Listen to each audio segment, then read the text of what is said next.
नर्मदे हर। ये मारा गांव है, होशंगाबाद ज़िले का सुहागपुर तहसील है। यहाँ से होशंगाबाद तकरीबन 35-36 किलोमीटर दूर है। माँ नर्मदा उसी तरफ प्रवाहित हो रही हैं और माँ नर्मदा के साथ अपना प्रवाह भी जारी है, अपनी यात्रा भी जारी है। यहाँ पर माँ नर्मदा अत्यंत वेगवान हैं।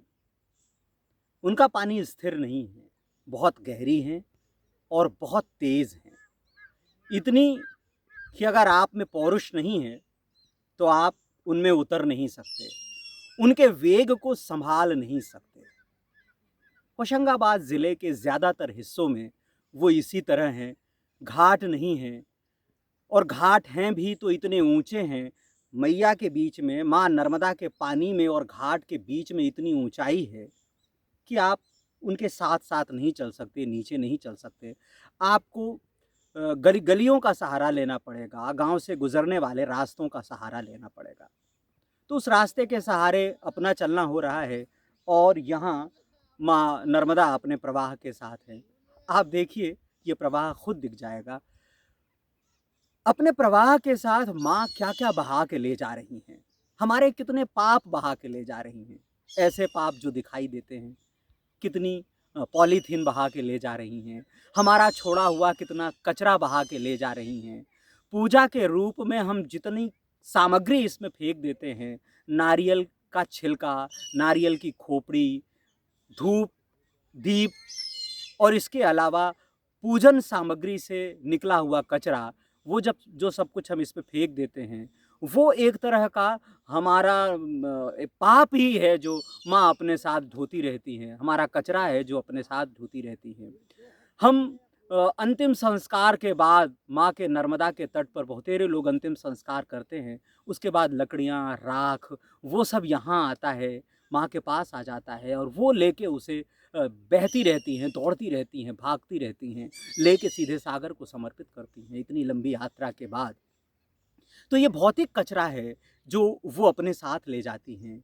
इसके अलावा हमारे बहुतेरे पाप वो अपने साथ ढोती हैं, हमारे पुरखों को साथ लेके चलती हैं, उनकी यात्रा करवाती हैं। बहुत सारे देवता जो स्वर्ग में हैं और जिनके पास शरीर नहीं है, जिनकी कल्पना है कि वो वहाँ बैठे होंगे, अलग-अलग नाम हैं जिनके, वो जब कोई परिक्रमावासी चलता है तो उनके साथ चलते हैं।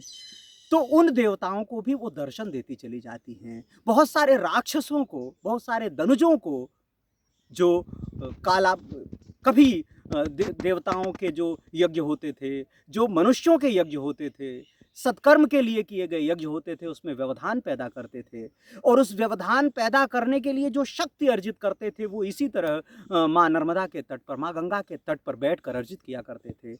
उन बहुतेरे दानवों का जो मन है, वो भी माँ नर्मदा के साथ चलता है, वो पुरखे भी माँ नर्मदा के साथ चलते हैं।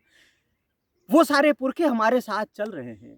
हम अपने पुरखों को, जिनसे हम पैदा हुए, तमाम वो पीढ़ियाँ जिन्हें हम नहीं जानते, जिनका नाक नक्श हमारे नाक नक्श के साथ मिलता है, जिनका डीएनए हमसे मिलता है, वो सारे पुरखे हमारे साथ चलते हैं। और जब तक माँ के पास ये प्रवाह नहीं होगा, ये वेग नहीं होगा, तो वो न तो हमारे पुण्यों को साथ ले जाएंगी, न हमारे पापों को साथ ले जा पाएंगी, न हमारे पुरखों को साथ ले जा पाएंगी, न हमें साथ ले जा पाएंगी। तो माँ यहाँ पर जिस तरह से वेगवान होती हैं, चलते हुए वो जिस तरह की भंवर बनाती हैं, जिस तरह का एक अपने आसपास ऊर्जा बनाती हैं, प्रवाह की ऊर्जा, वो जब तक नहीं बनाएंगी तब तक इनमें से कोई भी साथ नहीं चलेगा।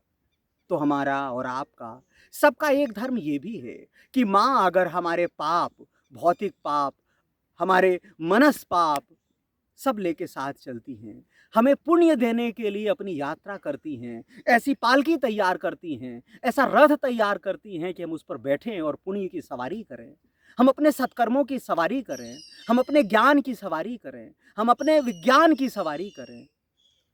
तो इनको, हमें आपको भी थोड़ा पवित्र रखना होगा, हमें बचाना होगा ताकि ये प्रदूषित नहीं हो, ताकि हमारा पाप ढोते ढोते इनकी कमर नहीं टूट जाए, इनके कंधे नहीं टूट जाएं और ऐसा ना हो कि एक दिन ये कह दें ठीक उसी तरह से जैसे दूधी माई इनमें मिलने के लिए आती हैं और उसके पहले वो रेत में समा जाती हैं, उनमें इतनी क्षमता नहीं रहती कि वो बाहर से ऊपर ऊपर रेत के ऊपर से सवारी करके माँ नर्मदा में मिलें।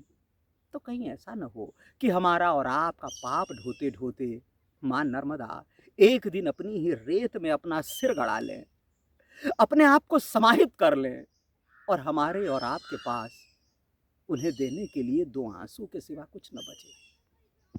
वैसे ऐसा होगा नहीं, क्योंकि वो देने के लिए आई हैं, वो हमारे और आपके पुण्य के लिए आई हैं, हमारे और आपका भंडार भरने के लिए आई हैं, हमें अन्नपूर्णा बनाने के लिए आई हैं, धरती को हरा करने के लिए आई हैं और कल्प कल्प तक रहेंगी, कल्प कल्प से हैं तो ये यात्रा उनकी जारी रहेगी। लेकिन इस यात्रा में हम और आप बराबर के सहयोगी बने रहें, ये प्रवाह उनका हम बनाए रखें, ये धार हम उनकी बनाए रखें, ये भंवर उनके बनाए रखें, जिससे जब हम अपनी नैया उनके मझधार में छोड़ दें, उनके भंवर में छोड़ दें, तो वो पार हो जाए, वो उतर जाए, वो सागर में मिल जाए, एक बूंद समुद्र बन जाए, हम एक अल्प से कल्प की यात्रा कर पाएं। नर्मदे हर।